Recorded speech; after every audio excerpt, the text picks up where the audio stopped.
Hello friends, welcome to Devi's cooking. வாங்க நம்ம இன்றைக்கி என்ன செய்ய போகிறோன்னா, ஒரு சூப்பரான அருமையான கேக் தான் செய்யலான்னு இருக்கோம். நம்ம சாஃப்டான கேக் செய்யலாம். ஒரு கப்பு கோதுமை மாவு வச்சு வாங்க அது எப்படி செய்யலான்னு வீடியோவில் பார்க்கலாம்.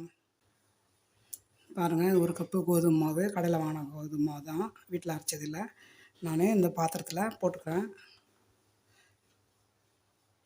பாருங்கள், அதே கப்பில் 3/4 கப்பு சர்க்கரை ஒரு ஜாரில் சேர்த்துட்டு கூடவே 4 ஏலக்காய் சேர்த்து அரைச்சிக்கலாம். நல்லா பவுட்ரு மாதிரி அரைச்சிக்கலாம். பாருங்கள், நல்லா பவுட்ரு மாதிரி இந்த மாதிரி நல்லா அரைச்சாச்சு. இப்போ நம்ம இதை இந்த கோதுமை மாவுலேயே போட்டுக்கலாம்.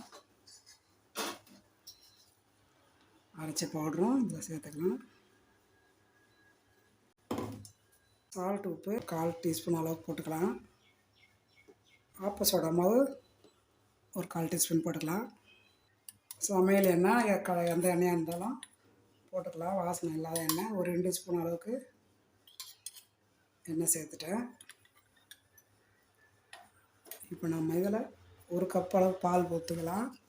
காய்ச்சி ஆற வச்ச பால், மாவு எடுத்து அளவுக்கு ஒரு கப் ஊற்றிருக்கேன்.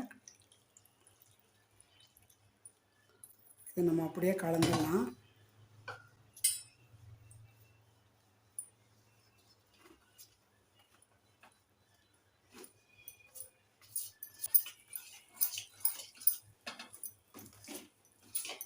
கட்டி கட்டியாக இல்லாத அளவுக்கு நம்ம இதை கலந்து விட்டுடலாம். இப்போ நம்ம ஸ்பூனில் இந்த அளவுக்கு கலக்கிட்டோம். ஆனால் இன்னும் நல்லா கலக்கணும். ஏன்னா இது ஆப்பச்சடமெல்லாம் நம்ம இதை சேர்த்துக்கிறதுனால இந்த முட்டை அடிக்கிறோம் இல்லையா, அதில் போட்டு நல்லா கலந்துக்கலாம். பாருங்கள், நல்லா திக்னஸ் இந்த அளவுக்கு இருந்தால் போதும். இப்போ நம்ம இதை எடுத்து வச்சிடலாம். கேக் செய்ய மாவு ரெடி ஆகிடுச்சு.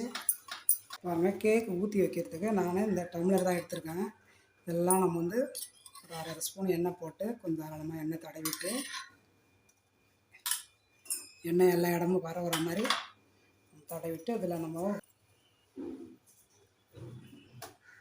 இந்தமாரி ஒரு டம்ளர்லேயும் கோதுமை மாவு தடவிட்டு டம்ளர் ஃபுல்லாக வர மாதிரி நம்ம அப்ளை பண்ணிடலாம்.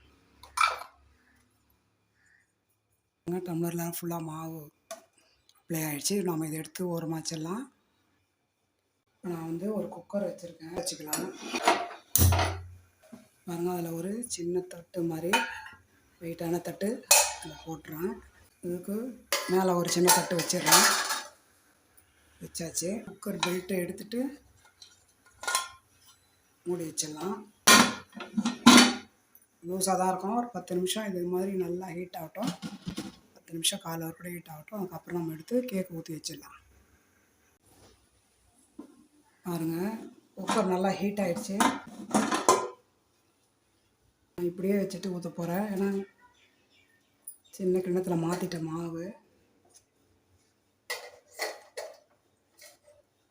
சூடாக இருக்குல்ல, இந்த அளவு ஊற்றினா போதும். இதை ஜாஸ்தி கம்மி பண்ணிக்கலாம்.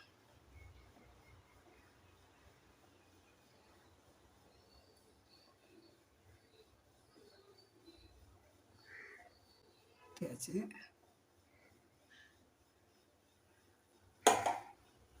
இந்த 3 டம்ளரும் ஊற்றியாச்சு. இப்போ இதை மூடிடலாம்.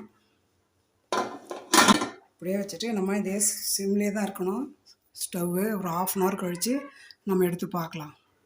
இப்போ நம்ம குக்கர் ஓப்பன் பண்ணிடலாம். 1/2 hour ஆகிடுது கேக் வச்சு. பயங்கர சூடாக பாருங்கள், கேக்கெல்லாம் 1/2 டம்ளர் தான் ஊற்றணும். ஃபுல்லாக வெந்துருச்சு. போர்க்குலேயும் ஒட்டலை. இப்போ நம்ம சூடாக இருக்குது. கொஞ்சம் நேரம் கழித்து எடுத்து பிளேட்டில் வச்சிடலாம். கொஞ்சம் சூடாக இருக்கும், ஜாக்கிரதையாக எடுக்கணும்.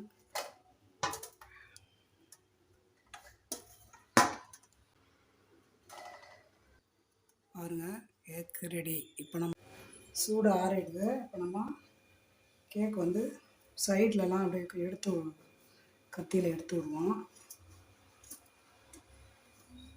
அதான்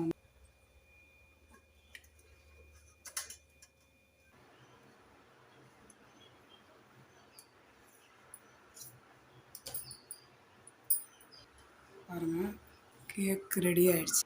வச்சு காட்டுறேன். பாருங்கள், சூப்பராக அருமையான கேக் ரெடி. நீங்கள் உங்கள் வீட்டில் இந்த மாதிரி செஞ்சு பாருங்கள். உங்களுக்கு இந்த வீடியோ பிடிச்சிருந்தா லைக் பண்ணுங்கள், ஷேர் பண்ணுங்கள், சப்ஸ்கிரைப் பண்ணுங்கள், ஃப்ரெண்ட்ஸுக்கும் ஷேர் பண்ணுங்கள். நெக்ஸ்ட் வீடியோவில் சந்திப்போம். அது வரைக்கும் பாய்.